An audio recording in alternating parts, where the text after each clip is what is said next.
The following is a presentation of the Mat Talk Podcast Network.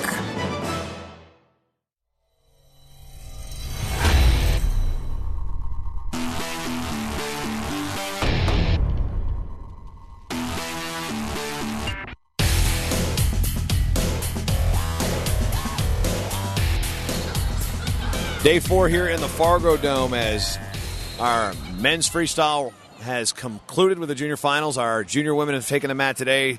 Joining us this episode of the Short Time Wrestling Podcast, Easy E of MP himself, Earl Smith, now of TheOpenMat.com. You might have known him from his work at D1CollegeWrestling.net. Earl, first time in Fargo. You are a first-timer here. You've done a couple things for the first time, including going to the Bison Turf. We'll discuss that in a little bit, but welcome to Fargo.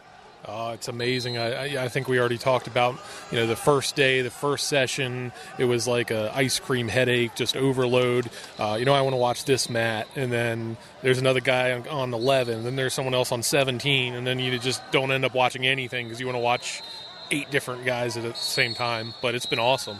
Yeah, you pretty much got Flo Arena's dashboard up, just like directing traffic. Your head's on a swivel. You're like, okay. So one of the first things that we joke about Fargo is the times that we count things that Sandy, AL, Dorton, anybody that announces says, like, the do not climb over the railings thing. This is a safety issue. I mean, she really delivers that message home. Oh, yeah, and she started off really strong with those. The first day, first session, I think she hammered it into everybody's head, and she actually tailed off a little bit as the tournaments went on, but there's going to be a couple more thrown in, I'm sure. Yeah, new Greco's coming in. Do not climb over the railings. Remember, it's an issue of safety. So, let's backtrack a little bit. You've been how long has it been officially with the Open Mat? It's been official since November. I was doing high school coverage, rankings, everything, and then I'm a full-time employee with them as the site editor as of May 14th. So about a little over 2 months now. So, and yes, there seems to be a trend here. Earl is another guy in the media from the Commonwealth of Virginia. So let's just go back to the roots of your wrestling history. When did you get involved with the sport? It's kind of funny. I've wrestled since the time I was 5 years old. My uncle, my mom's youngest brother, he was 12 years older than me. He still is, actually, surprisingly enough. And so, as I was 4 or 5 years old, his football coach dragged him out to wrestle his last 2 years. He actually was I'll give you a trivia question, George C. Marshall High School in Virginia. Do you know the mascot? George Marshall, I believe they're the Justices. No, the Statesmen. Then which one's the Justices? That might be John Marshall. John Marshall and Richmond might be the Justices. We can look that up after the show.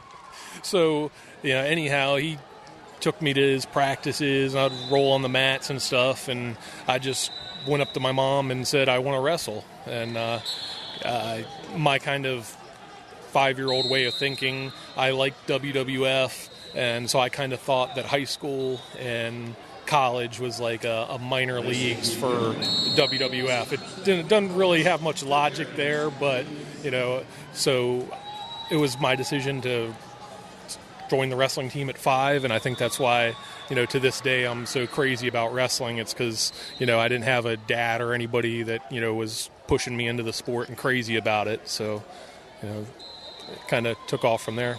You went to high school, Manassas Park, which has a really good wrestling tradition, and even with my own getting into wrestling as late as I did, it helps keep the interest of the sport when you go to a school that has a good wrestling tradition and a tradition of winning. So Manassas Park was one of the better teams in the single A division.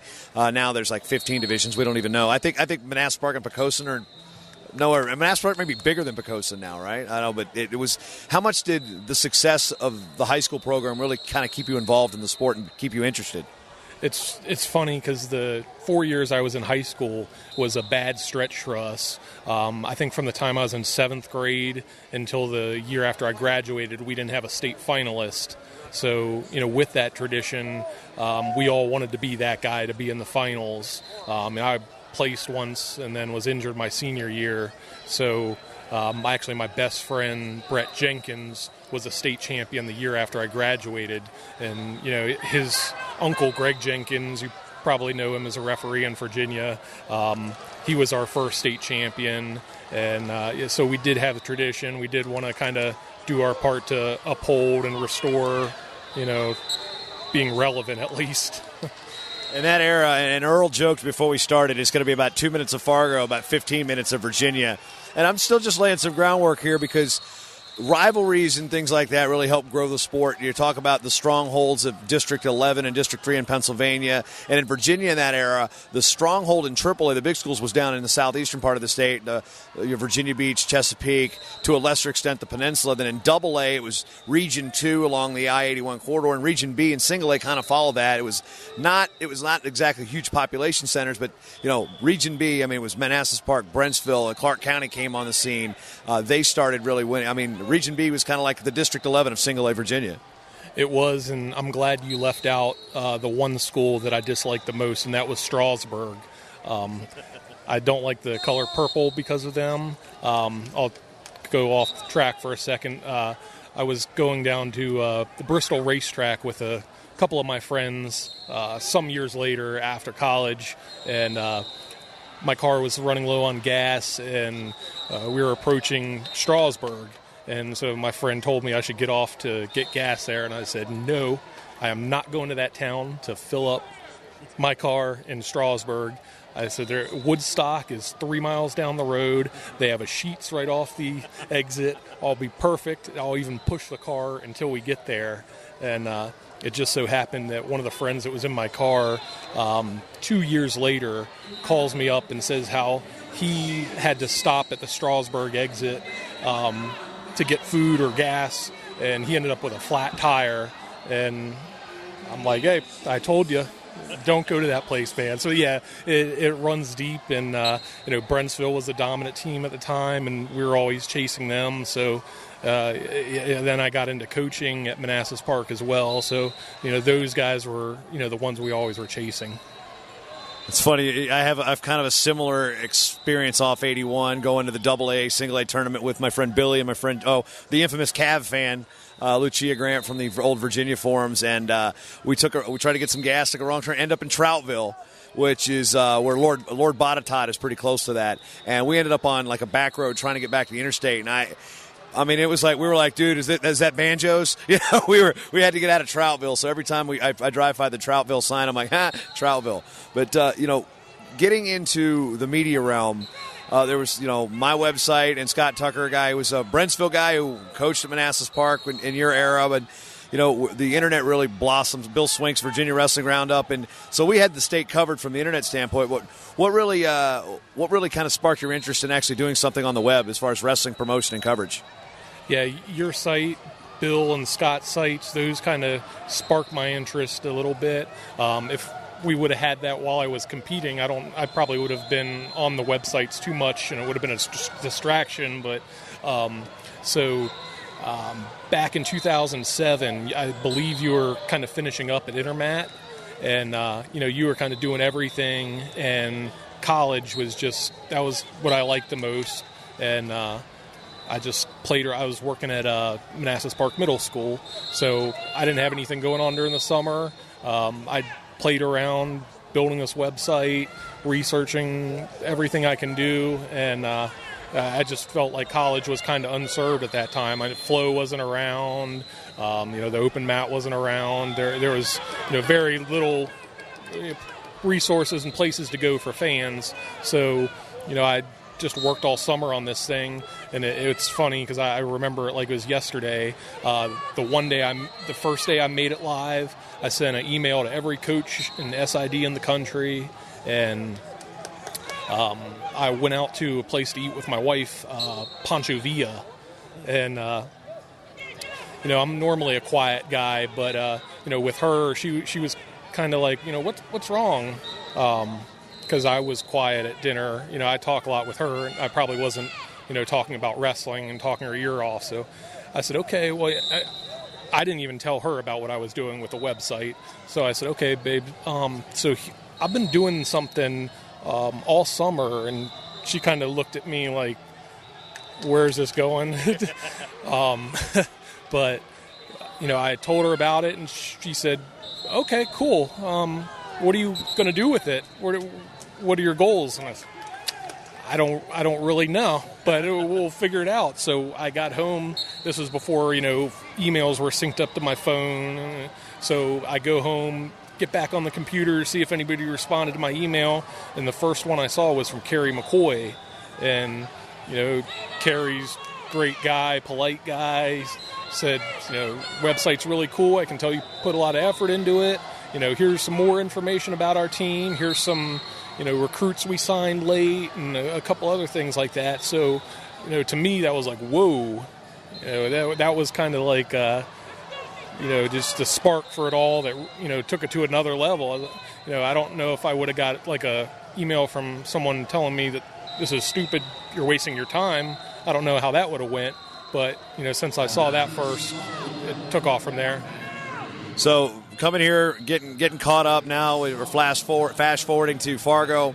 Last night we went over to the Coaches Social at Herd and Horns, who have been great friends of this show, and we appreciate it. And Coaches Social, and at one point, John Smith, I introduced you to John Smith, and I joked that he's your cousin, and he grabs your arm. He goes, well, he's got bigger muscles than me. I told my friend about that, and I said, well, I got a bigger belly than him, too, is what I was thinking. But, yeah, that was kind of a fanboy moment for me. I've been around, John Smith a bunch of times. I've never actually been introduced to him. So, I try to keep moments like that to a minimum, or, not get involved in fanboy stuff like that. But I kind of had to smile afterwards. Jason said, hey, is there anybody else you want me to introduce you to? And I said, that's about it. It's kind of going downhill after John Smith. Yeah, Earl Smith, meet your cousin John. And John goes, oh, we'll claim him. That was actually pretty funny too. You might have to be Italian though. But as we keep moving on, and the things about Fargo, we've already been to the haunts, and we've been to the wings, and so far, what have your experiences been like here as far as getting to the Dome each day? What type of work did you expect to do here, and what is the zoo that is this tournament really kind of changed with the expectations versus the reality of how to cover this thing? Well, I did have different expectations. You're really not able to keep up with every single result, and I figured I'd be tweeting out information more. But, unless you're sitting there looking at every result on, Flo's Arena, that's going to be hard to do. What I did with after the finalists, I've been putting on social media the podium pictures, which I, thought kind of cool. You usually don't see those out there, so that was a little different. And I just had some, wrap-up articles, and right now I'm working on the college choices for the All-Americans, which is always fun at tournaments like this.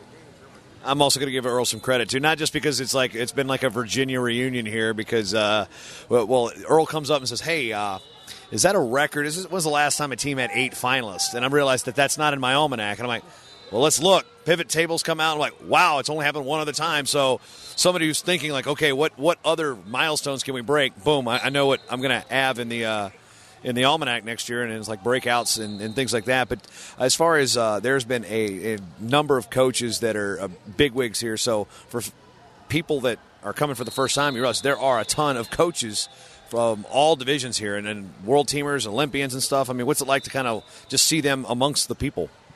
Yeah, it's pretty fun to see. I feel like I've seen a representative from almost every D1 school, all other divisions. This is the place to be if, you're recruiting, you got to be here.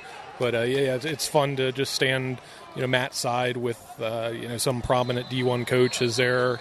You can tell they're either evaluating a potential recruit or, checking in on a guy they've already signed, and they're going to get to campus in a couple weeks, I guess. But it's a cool atmosphere getting to do rub elbows with people like that, and then at a coach's social as well, seeing somebody like a John Smith. As we look at back to the open mat, and your people have known Earl from D1CW, you're Earl Smith, but now when you actually put a name to a face, what's been your best response or best reaction that you've seen? Say, oh, you're Earl. Of course, we know the infamous the inside trip story. We're like, That's not Earl. Earl's an old guy. That guy's wearing a flat brim hat. Yeah, they thought that my old Twitter picture, I was interviewing Mark Cody, and I guess they weren't familiar with Mark Cody and thought that that was me. But yeah, it's cool. I've had a lot of email correspondence over the years with a lot of these coaches, and then some being able to put a name with a face is pretty cool. And I've seen a lot of these guys, and Jason can probably attest. I'm not the most outgoing person. Like I'm probably the opposite of Jason, where he can go up to anybody and start a conversation. So usually I'm not that guy to go up and say, "Hey, buddy, I emailed you for a couple years now, never met you." But I've done a little bit of that this week. Yeah, you're not the guy that's going to make crop dusting jokes to a coach that you forget his name every year. I always tell coaches when I meet them, like from the state coaches, it's going to take me 3 years, 3 times to get it. Then I'll remember it because I always forget it the first. I always forget it the first time, and I forget it the second time, then I got it the third time. Usually it takes about 6 hours at the turf for me to make sure I got it. It helps here that we're kind of elevated. You have your computer in front of you, so you can kind of subtly Google the school's name or try to cheat and peek at their badge. Oh, yeah, that was the badge. So a couple years ago, David Bertolino, I hadn't seen him in a couple years when he was out in the training center. He's out here with Team Texas, and I'm looking at him. I was like, I know this guy. And I was just talking. I was like, being very, very nondescript with descriptions, and then descriptions. And then I catch his badge. I'm like, Bertolino, oh my goodness, dude! I hadn't even. Yeah, those are the moments where I feel like an ass. So, but as far as the topic of the turf is going to come up. It was rebuilt. You never got to see the stale stench cigarette college bar dive atmosphere to it. At least that ambiance. But it's been rebuilt. What'd you think of the turf? I mean, if I was in college, that would have been the place that I would be at. It was a good time. There's tons of wrestling people out there, a lot of Virginia, people with Virginia roots there. So, it was a great time. I'll probably be back at some point. Herd and Horns, of course, those co-owned by wrestlers. Got a chance to meet a couple of the partners there. And when you look at this campus, you're inside a dome where they win national football titles. I mean, take the wrestling out of it. What have you been most impressed with the city of Fargo and maybe North Dakota State University as a whole? Well, and I don't know if this takes wrestling out of it, but just kind of their support for the sport of wrestling in this event. I've been Ubering to and from my hotel each day, and probably maybe 6 out of the 8 ones have known the wrestling tournament's going on, asked how it's going, if I have a kid wrestling in it, which I didn't love that question because I could, I guess, but I'd like to at least be asked if I was a coach or something, but I don't know. But no, the city is very cool. It's a good atmosphere, and I definitely want to come back. Yeah, the only other coach I see walking around really with a flat brim hat is Mike Duran from California, but his is a old school California Angels one, so I love that. I love the fact that's that. And you're a Nationals fan. You got to watch some of the home run derby last night, and it's like, all right, Bryce Harper. So I mean, the interest goes beyond wrestling. Obviously, a lot of us that are in wrestling are kind of zoned into it, but there's more to life than Earl's fandom of wrestling. Yes, I do.